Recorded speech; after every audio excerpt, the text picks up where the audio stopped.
Hi friends, welcome back.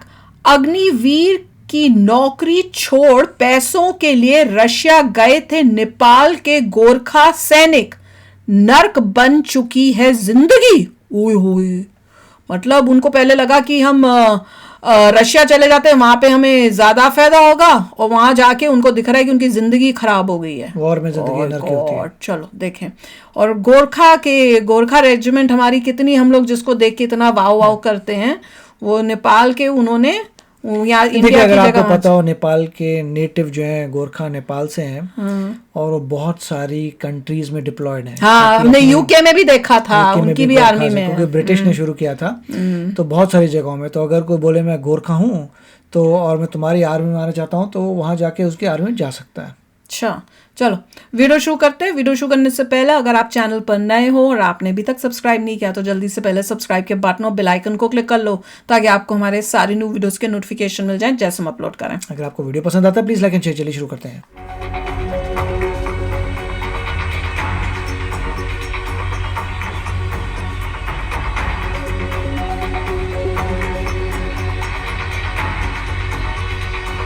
पंद्रह 15,000 गोरखा सैनिक भारतीय सेना के अग्निवीर योजना की जगह रूसी सेना में शामिल हुए। 15,000। लेकिन वो ये बात नहीं जानते थे कि रूस में उनका क्या हाल होगा।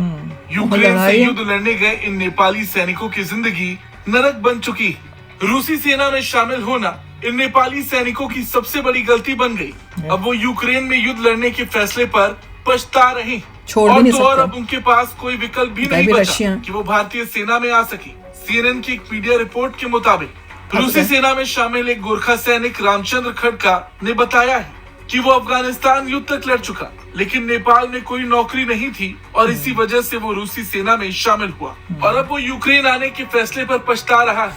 सीएनएन की रिपोर्ट के मुताबिक रूसी सेना में 15,000 नेपाली सैनिक शामिल हैं। ये सभी रूस सरकार के पैसे के बदले जॉब ऑफर के बाद वहाँ पहुँचे। रूस में नेपाली सैनिक की हालत कुछ ऐसी हो चुकी है कि वो अब अपनी जिंदगी को जोखिम में डालकर वहाँ से निकलने की कोशिश में लगे हैं। और ऐसा इसलिए है क्योंकि वहाँ पर जीवन का कोई ठिकाना नहीं। रही बात रूस की, तो रूस की सरकार ने ऐलान किया था कि वो कम से कम $2,000 हर महीने पैकेज दे रही है और रूसी पासपोर्ट देने का भी वादा किया गया था। ऐसे में ज्यादा पैसे के चलते कई नेपाली रूस गए। उसके पीछे एक वजह ये भी थी कि नेपाल में ज्यादा कुछ करने को नहीं है, मगर जो नेपाली सरकार ने दावा किया है वो रूस के दावों के बिल्कुल उलट है। कुछ वक्त पहले एक रिपोर्ट सामने आई थी जिसमें नेपाल सरकार ने एक चौंकाने वाला खुलासा किया था। नेपाल के विदेश मंत्री ने जानकारी दी थी कि सरकार को शिकायतें मिली हैं कि रूसी सेना में सेवारत लगभग 100 नेपाली लोग युद्ध के बीच लापता और घायल हैं। विदेश मंत्री ने यह भी कहा था कि रूसी सेना में सेवारत नेपालियों की सटीक संख्या का अभी तक पता नहीं चल पाया। वहीं नेपाल के मानवाधिकार गुटों और सांसदों का कहना है कि प्रेसिडेंट सरकार आंकड़े छिपा रही है। नेपाल में विपक्षी दल संसद में सवाल उठा रहा और कह रहा कि 14 से 15,000 नेपाली यूक्रेन में युद्ध के मोर्चे पर लड़ रहे। विपक्षी नेता ये आंकड़े वहां से लौट रहे नेपाली गोरखा सैनिकों के हवाले से बता रहे हैं। उन्होंने कहा कि रूस सरकार के पास ये आंकड़ा होगा कि कितने विदेशी लड़ाके उनकी सेना में शामिल हैं, इसमें कितने नेपाली सैनिक हैं। विपक्षी नेताओं का कहना है कि सही आंकड़ा बताया जाए। नेपाली मानवाधिकार के एक कार्यकर्ता ने कहा कि रूसी सेना में शामिल कम से कम 2,000 परिवारों ने हाल के दिनों में उनके साथ संपर्क किया है। नेपाल सरकार ने रूस से गुहार लगाई है कि अभी तक इस दिशा में कोई प्रगति नहीं हुई। कुल मिलाकर देखा जाए तो रूस में फंसे नेपाली सैनिकों की जिंदगी का कोई पता नहीं चल रहा। खैर, इस खबर पर आपका क्या कुछ कहना है कमेंट करके जरूर बताएं। ब्यूरो रिपोर्ट, भारत तक। मैं तो ये सोचूं, जब उनके वहां के खुद के रशियन सोल्जर्स की बुरी हालत हो रही है, तो ये तो बाहर दूसरे देश से जा रहे हैं, इनको तो वो प्रेफरेंस वैसे ही नहीं देंगी उनकी आर्मी। वो तो इनको अपना पार्ट थोड़ी कोई मानेंगी। वो तो यही सोचेंगी कि पैसों के लिए ही आए हुए हैं।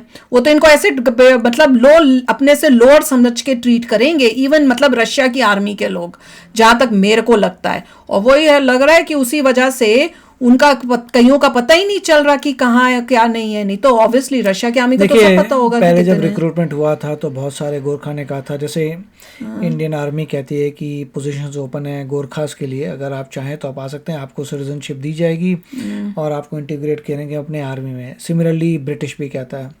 तो मैंने जो न्यूज़ सुनी थी उस वक्त बहुत सारे गोरखा कह रहे थे कि हम ब्रिटिश में जा रहे हैं, यूके में जा रहे हैं, इंडिया में नहीं आने को इंटरेस्टेड नहीं है क्योंकि वहाँ का पैकेज बेटर है।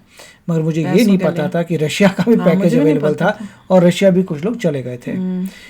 कुछ थे समझदार जिन्होंने कहा था नहीं हमारा कल्चर सेम है, भाईचारे वाली बात है, हमें हिंदी आती है, बिल्कुल ही मतलब हिंदू हैं, इस हिसाब से उन्होंने फेमिलियरिटी देखी थी इंडिया में और कहते हम तो इंडिया ही जा रहे हैं। और कुछ लोग थे जो कह रहे थे कि मेरा ये रिश्तेदार ऑलरेडी उस आर्मी में है, उसका बहुत अच्छा है। कई लोगों ने अपनी ये बताया था कि इस रीजन से हम हैं जो एक समय इंडिया का पार्ट था, तो वो लोग तो इंडिया में आ गए। मगर जो लोग रशिया गए हैं उनको तो अब दुख की बात है कि उनकी हालत ऐसी हो रही है कि रशिया में तो सोल्जर्स की हालत ही बहुत ज़्यादा ख़राब है, ना उनको खाना मिलता है, ना एमिनेशन मिलता है। उनका पहले जो एक बंदा था उसको कितनी प्रॉब्लम हुई थी, उसके बाद उन्होंने जितने भी अपने प्रिजनर्स को डील दी थी कि तुम वॉर में लड़ो और वॉर ख़त्म होने के बाद अगर तुम बच गए तो फ्री हो जाओगे। उसमें जो है कितने सारे जो है प्रिजनर्स जो हैं गए थे, उनका ये था कि भाग के यूक्रेन में चले जाएंगे। यूक्रेन ने उनको वापस भेज दिया, तो वो लोग भाग के यूक्रेन में चले गए। तो अब चक्कर ये हुआ कि वो भाग के यूक्रेन में चले गए, उनको लगा कि हम जान बच जाएगी हमारी, यूक्रेन में चले गए।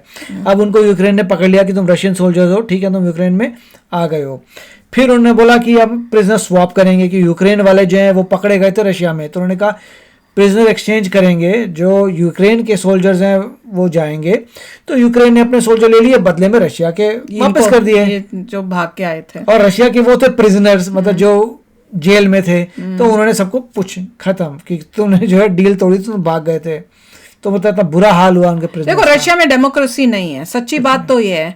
तो वहां पे आपने अगर आर्मी के साथ कोई दगाबाजी की तो आप बचोगे नहीं। अब जैसे ये बता रहे हैं कि ये गए हैं गोरखा के और अब वो कोशिश करें किसी तरह से जान बचा के वापस जाएं, और वो गद्दारी मानी जाएगी आर्मी में।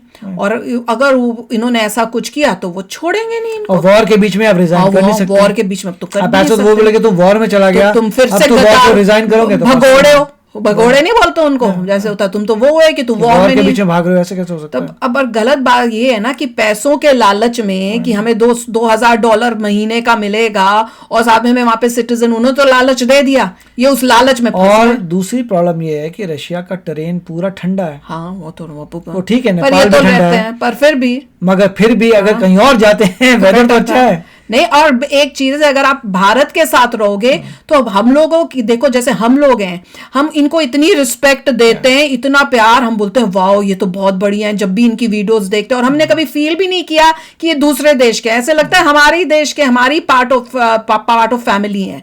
उसके बावजूद अगर वो ये प्रेफर करें कि भैया नहीं हमने इंडिया की आर्मी के साथ ज्वाइन नहीं करना क्योंकि हमें पैसे वहां पे ज्यादा मिल रहे हैं, वहां की सिटीजनशिप हमें ज्यादा चाहिए, बड़ा दुख होता है कि वो लालच बीच में आ गया। अग्निवीर में यही था कि आइए कार्य करिए 4-5 साल, क्योंकि अब वो सब नहीं मिल रहा ना।